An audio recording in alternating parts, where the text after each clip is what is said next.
You can spend years building a life with someone, years convincing yourself that the hard parts are just part of the ride. That love is supposed to be messy, confusing, and sometimes unrecognizable. You tell yourself that the doubt you feel is just stress. The distance is just work. The silence? That's just comfort. Familiarity. But then one afternoon, a stranger calls you and shatters all of that in under 5 minutes.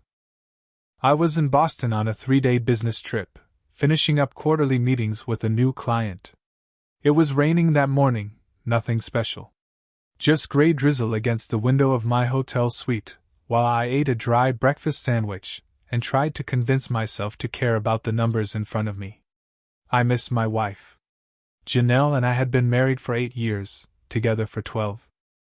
She was always the vibrant one, the type of woman who lit up a room and never needed to announce her arrival. People just noticed her. I used to be proud of that. The call came around 9:15 a.m. The number was local. I thought maybe it was the office or someone from our client's team. Instead, it was a man I'd never met before.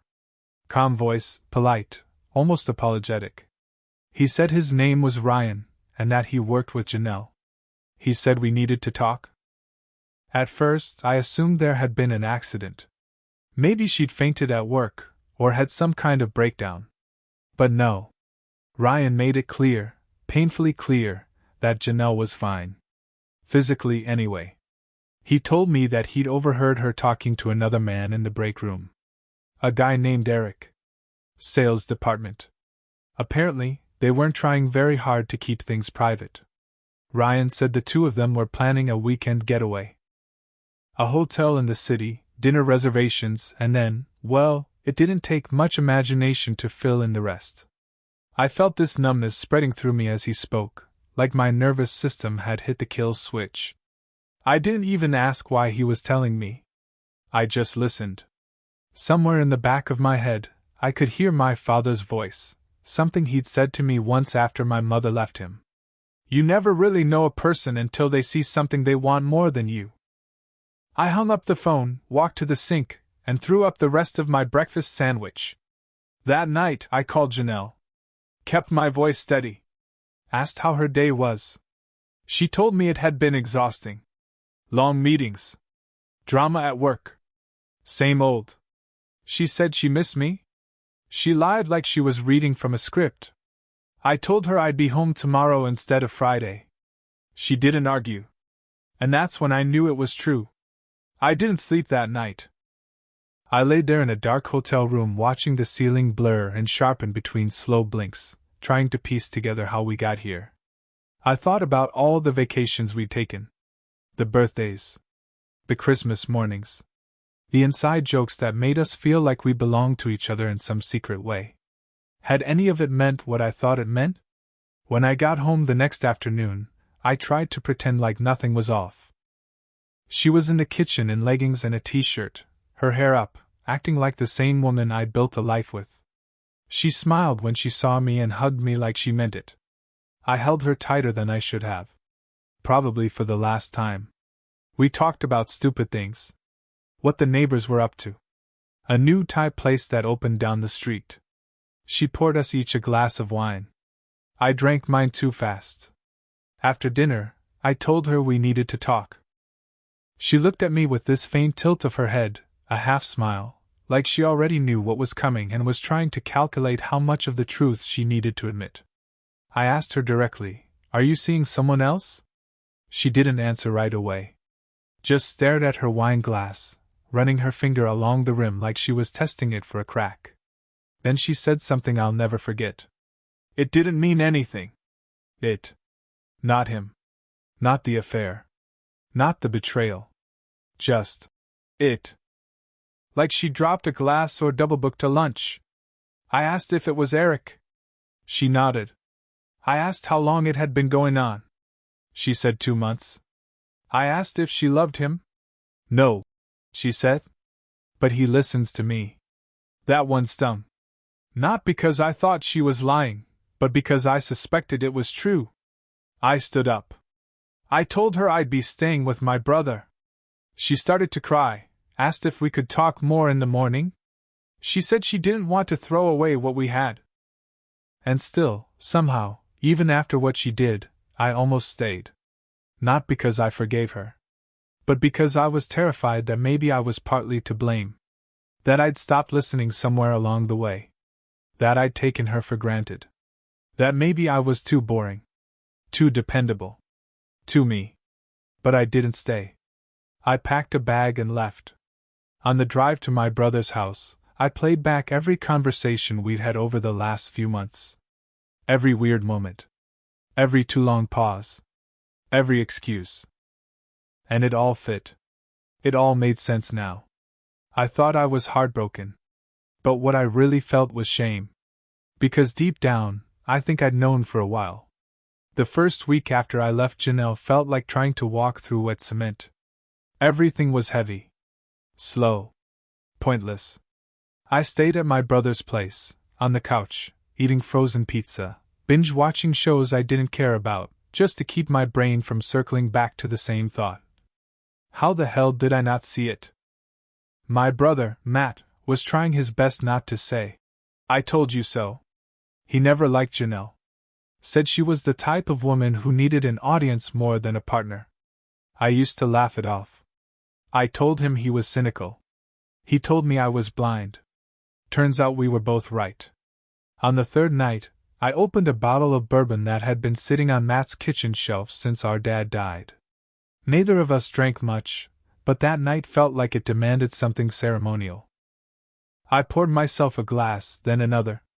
Around midnight, with a decent buzz and zero sense of dignity left, I did the thing you're not supposed to do. I went online. Janelle hadn't posted anything unusual. A few work updates. Some gym selfies. But it was the comments that got me. I scrolled through Eric's profile, public enough to be reckless. There were likes and comments on her photos going back months. Flirty inside jokes. One photo of the two of them at a happy hour I didn't know she'd gone to. I stared at that one for a long time. He had his hand on her lower back, barely visible, but there. She was laughing at something, leaning into him. Not like co-workers. Not even like friends. Like something worse. Something intimate. The betrayal wasn't abstract anymore. It had a face. A date. A whole ******** Instagram trail. I didn't sleep that night.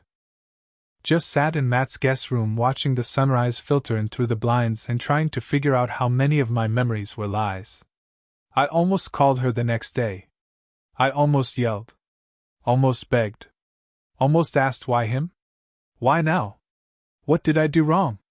But I didn't. Instead, I made another call. Michael, an old college buddy who went into private investigation.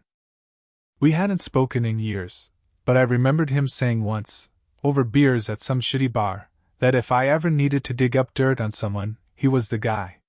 That morning I needed a guy. We met that afternoon. I told him everything. Janelle, Eric, the affair, the timeline. He listened quietly, then gave me a look I'll never forget. Like a doctor who already knows the test results before you finish explaining the symptoms. "Are you sure this is the first time she's cheated?" he asked. That question stuck with me the rest of the day. Was I sure? No. Not really. Michael didn't waste time. That's one thing about him. He was always surgical with facts, no fluff, no sugar, no small talk. 2 days after our meeting, I got a folder. Not a metaphorical one. A real, manila folder, thick with printed screenshots, receipts, timestamps. He handed it to me without a word. I sat in my car, parked in some strip mall lot, and read through it in silence. Turns out Eric was just the most recent. There'd been another man, 2 years ago. A freelance photographer named Nate. She met him on a wellness retreat she said she was taking alone. I remember that week. She came back glowing, saying how the hiking cleared her head and she'd found clarity. The receipts said otherwise. A 2-person spa booking.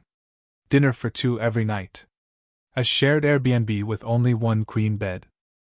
Michael even found a photo Nate had posted on his now-deleted blog, a picture of a woman hiking a ridge trail.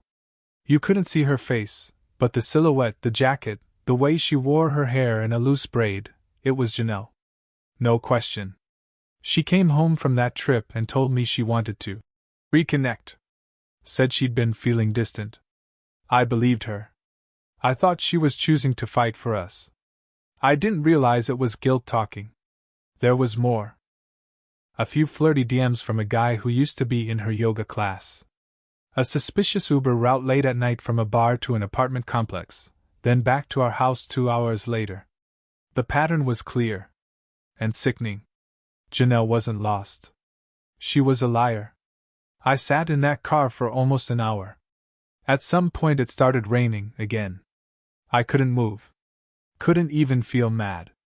I just kept thinking about how many times I trusted her without hesitation.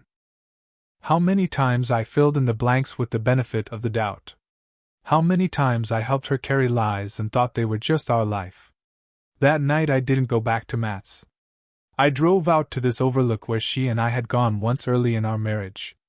We made out in the back seat of my car like teenagers, laughing, talking about dumb dreams. I parked in the same spot, stared out at the city lights, and felt nothing but cold. I didn't cry. I didn't scream. I just finally stopped loving her. I thought about going to her, throwing the folder in her face, making her admit it. But I didn't. I didn't want closure from her. I wanted the truth to be mine. The next morning I filed for divorce. 3 days later she texted me. "Can we talk?" I didn't respond. She tried calling. I let it ring. A week passed. She sent another message. "I made a mistake. Please don't give up on us." I didn't answer that one either. She wasn't sorry for what she did. She was sorry for what she lost. I thought she'd disappear after I filed. Thought maybe the shame would keep her quiet. That she'd move in with Eric or bounce to the next guy like nothing happened. But Janelle surprised me. She didn't run. She begged. It started small. A voice message. Her voice cracked and raw, like she hadn't slept. "I know I hurt you. I know you probably hate me. But I don't know who I am without you." It should have meant something.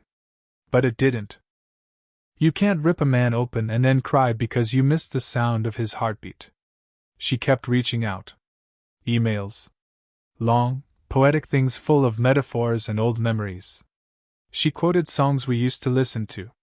Sent me a picture of the lake house we stayed at once for our anniversary with the caption, "I still remember the way you held me that night."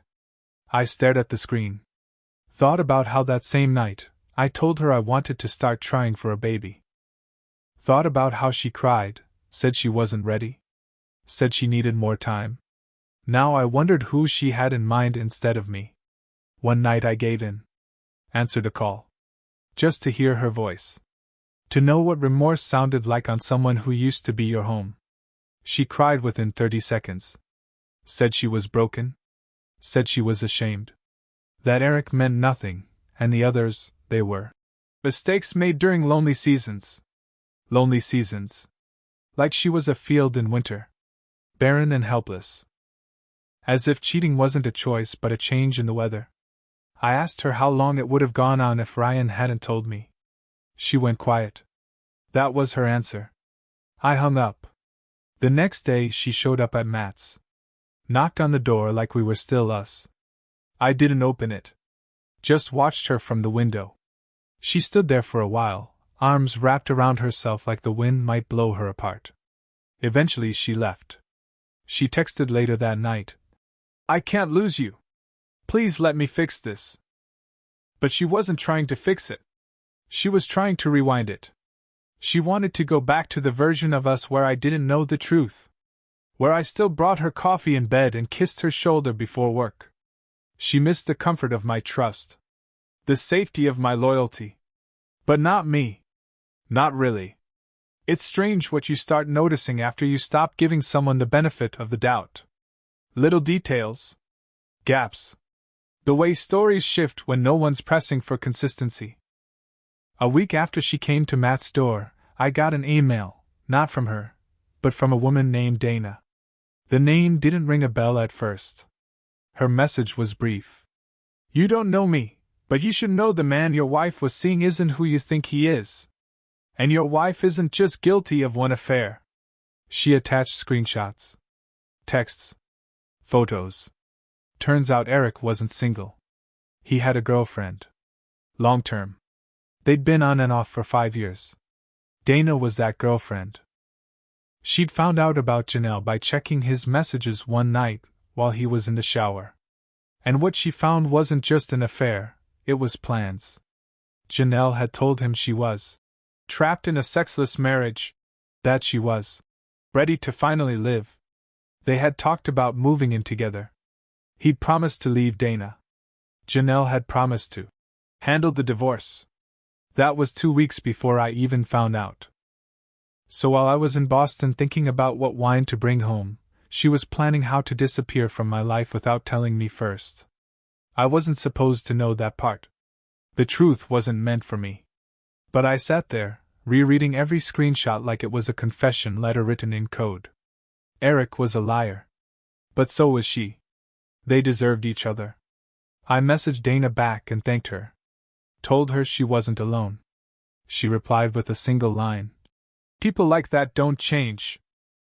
They just learn how to lie better. She was right. Janelle didn't cheat because she was lost or hurting or in a dark place. She cheated because it was easier. Because she wanted something and didn't want to lose the comfort of the life I gave her. When I finally confronted her, with everything, she didn't deny it. She didn't cry this time either. She just looked at me like a kid caught stealing. I asked her one last question, was I ever enough for you? She said nothing. That silence was the most honest thing she'd ever given me. You'd think it would feel like a win. Finding out the truth. Having the evidence. Watching her scramble to explain what couldn't be explained. But it doesn't. It feels like walking out of a burning house with nothing but your name. You survive, yeah? But you're scorched. And nothing fits the way it used to. The divorce went through fast. She didn't fight it. I think part of her hoped that if she gave me what I wanted legally, I'd come back emotionally. That maybe, once the dust settled, I'd remember the good times and overlook the rest. But I didn't. I moved out of state not long after. Took a job in Denver. Got a small apartment. Started running again. Sleeping through the night. Laughing without checking who was watching. It took months to stop checking my phone out of habit, months to delete her number, even more to stop dreaming about the version of her I used to love. She emailed me once. Just a few lines. I'll always regret what I did. But I'll regret losing you even more. I didn't answer. Because what she lost wasn't me. She lost access. To my time. My loyalty. My heart. All the things she thought would always be there no matter how many times she tested the boundary. And me? I lost the version of myself who believed that love could fix people. Turns out it doesn't. It only delays the damage. Covers it in rituals and photographs and dinner conversations until one day, it tears through everything. But I'm not bitter. I'm not broken. I'm just done. I don't hate her. I just don't remember what it felt like to love her. And maybe that's the closest thing to peace I'll ever get from any of this.